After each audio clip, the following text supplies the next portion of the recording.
salted caramel, almonds, and chocolate. Need I say more?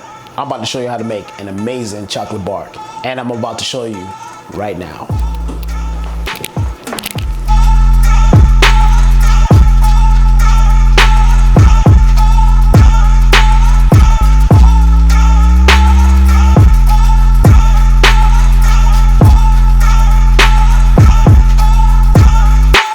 Hello everyone, welcome back to the Pastry Warden. My name is Chef Andre Ward.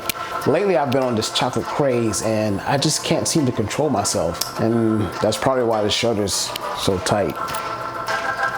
Stop looking at my shirt, don't judge me. Because I'm gonna eat chocolate anyway. Can't stop it. Let's not waste any more time. Let's dive into the recipe. The first thing I'm gonna do is prepare the caramel. Start by lining your pan with a piece of parchment paper. Next, spray your pan with some nonstick spray, or if you want to, you can brush it with a little bit of canola oil. Just don't use olive oil or any oils with flavors. The flavors will come through inside your caramel. I mean, who wants an olive flavored caramel? That could be good though. Once you're done prepping your pan, let's get into making the caramel. Place 2 pots on the stove. In the first pot, add the butter and the cream. Turn the fire on the second pot to get it really nice and hot. This is going to be the pot that we cook the sugar for the caramel. Gradually add the sugar a little bit at a time, and 3 additions. Only add in each addition until the previous addition has fully melted. As soon as your sugar starts to brown, heat up the butter and the cream.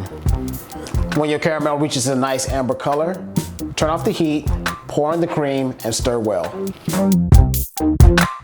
Once the mixture is fully blended together, pour inside of your prepared pan, spread out really nice, and set the caramel to the side until it's fully set. The next component of this chocolate bark is Marcona almonds. Simply pour whole Marcona almonds inside of a pan, place them in the oven at 350 degrees Fahrenheit, and roast them until nice, golden brown, and fragrant. If you want to keep the chocolate bark for a long time, it is important that your almonds are cooked all the way through because you want to remove any moisture that are in the almonds. The almonds will begin to spoil because of the moisture, the water inside. While the almonds are roasting inside of the oven, let's go back to our caramel. Take your time and unmold the caramel from your pan. Next, cut into small pieces or any desired size that you like. There's really no rules to this. Be creative, have fun with it. Place the cut pieces inside of a container and set aside for assembly. I wanted to add a little bit of bitterness to the chocolate bark as well, so I decided to use cocoa nibs. Cocoa nibs are just fermented chocolate that has been smashed and broken into small pieces. They're not sweet, they have a nice chocolate bitter flavor. You can purchase cocoa nibs online or at a specialty food store. I believe Whole Foods sell them. But simply just pour the cocoa nibs inside of a container and set it to the side for assembly. Now that my Marcona almonds are roasted, put them on a cutting board and cut them up into small pieces, or you can leave them whole or whatever desired size pieces that you like. Place them in a container and set them to the side for assembly.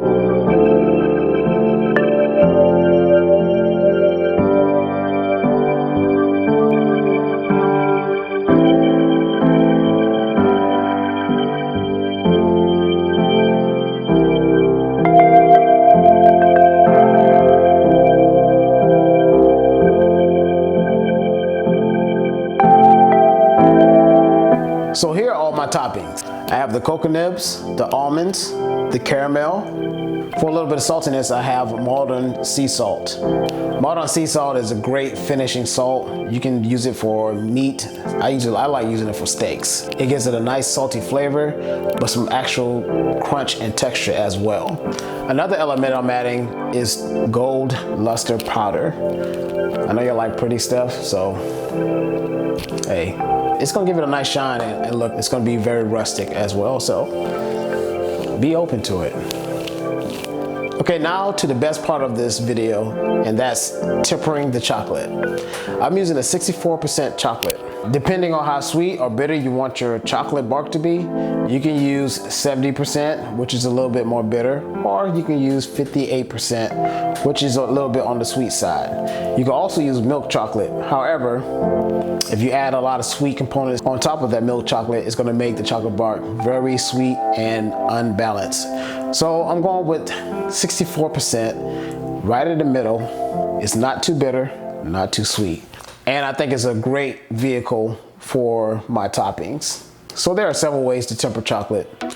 You can temper chocolate by the table method, which I love using. You can do the seeding method, which is a good method as well. There's also the double boiler method, where you place chocolate over hot water, melt it down to all the way till it's fully melted.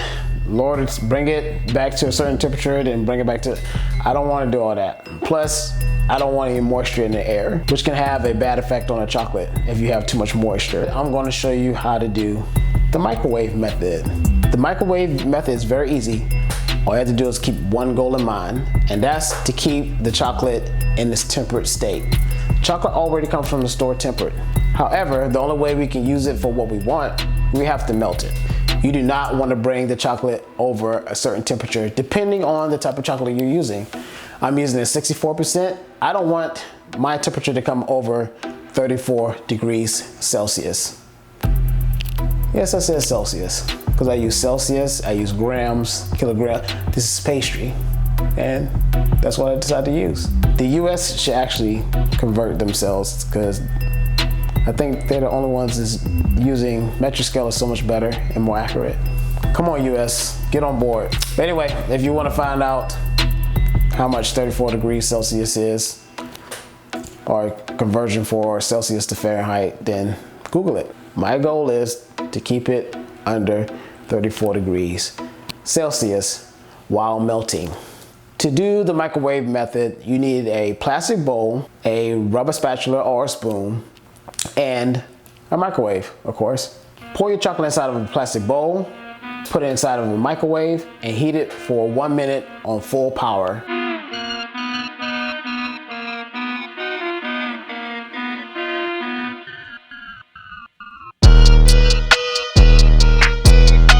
Oh yeah, while your chocolate is melting inside the microwave, have some fun.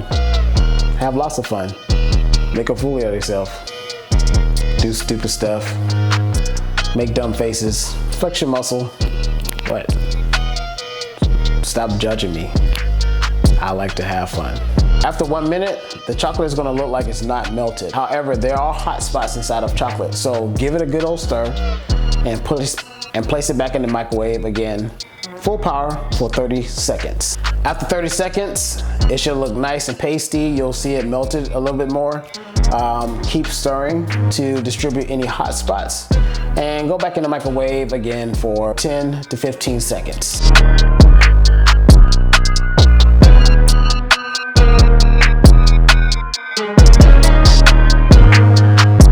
Once you pull it out of the microwave again, give it a nice stir. You might see a little bit of the chocolate pistils inside of there, or the chocolate coins inside of there, but however, give it a stir. The chocolate should be hot enough to melt those. Now, if you're stirring for a very long time and you see that your chocolate coins are not melting, you can put it back in the microwave for 3 to 5 seconds, just to give it a little burst of heat, and then stir again to melt fully.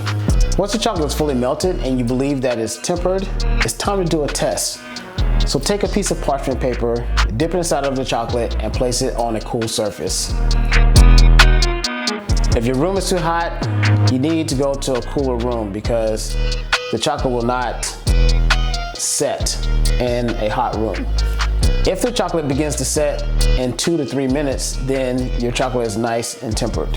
If it did not begin to set within that time, then continue to stir the chocolate. Agitation and time, that is one of the secrets to a good tempered chocolate. What you're trying to do is align the crystals inside of the chocolate, mainly the beta crystals.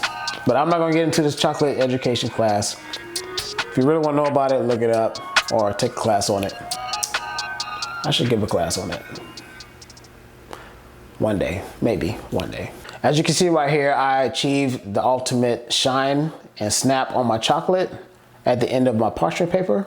Now it's time for me to pour my chocolate out and add all my toppings. Pour the chocolate on top of a parchment paper or a sheet of acetate, or you can pour it inside of a mold if you have a mold.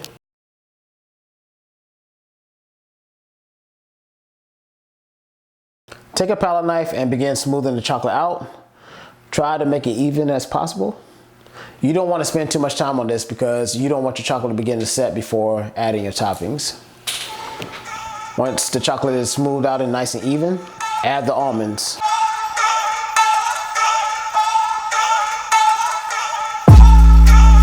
Next, add the cocoa nibs.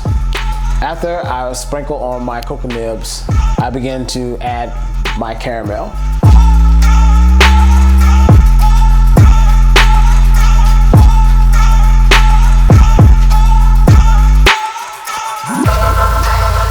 After adding the caramel, I'm going to add my Marcona flake salt.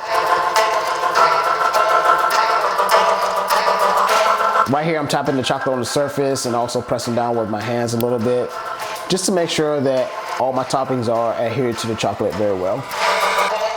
After that, let's do the pretty stuff. Let's add some gold luster. So with a, look, before I get into this, look, pastry chefs use brushes. We use soft brushes. Just because I have a soft makeup brush doesn't mean I put on makeup. We use soft brushes, and makeup brushes are the best to use in pastry. So pastry chefs should know this. Anyway, I'm not going to explain myself. Get back to it. So dip a soft brush, in this case a makeup brush, into the gold luster and blow it on top of the chocolate bark. If you want to go wild with the gold, go ahead. Right here, I am simply just flicking the gold luster on top of the chocolate bark right now. All right, pastry water fans, here's my final product. Chocolate bark is a great confection to make for any season. It is exceptionally great during the holiday season as a gift for loved ones. The creativity you can have when making chocolate bark is limitless. Start with using a great dark couverture chocolate and top it with dried fruits, freeze-dried fruits, nuts, crumbles, powders, etc. Have fun with it. Have fun with it. It is a great way to satisfy anyone's sweet tooth. And of course, I have a piece right here for tasting. If it can focus. Okay, this camera does not want to focus. I have a piece right here. Oh, wow. First thing I get is that nice snap from the chocolate, and then the caramel is nice and soft, and then salt. The roast almonds are amazing. It's a great combination. The chocolate is tempered perfectly. I get a few bitter notes from the cocoa nibs.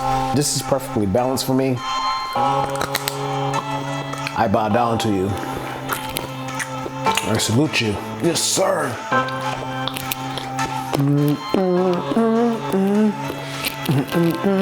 If you enjoyed this video, please hit the like button. Please just hit the like button. Please leave a comment below. I love interacting with all my followers. I answer to every one of you. And if you haven't subscribed to my channel yet, please consider subscribing and hit the bell notification icon so you'll know when my videos are posted. This is the Pastry Warden. Another great one in the books. I hope you all enjoy. I'm signing out.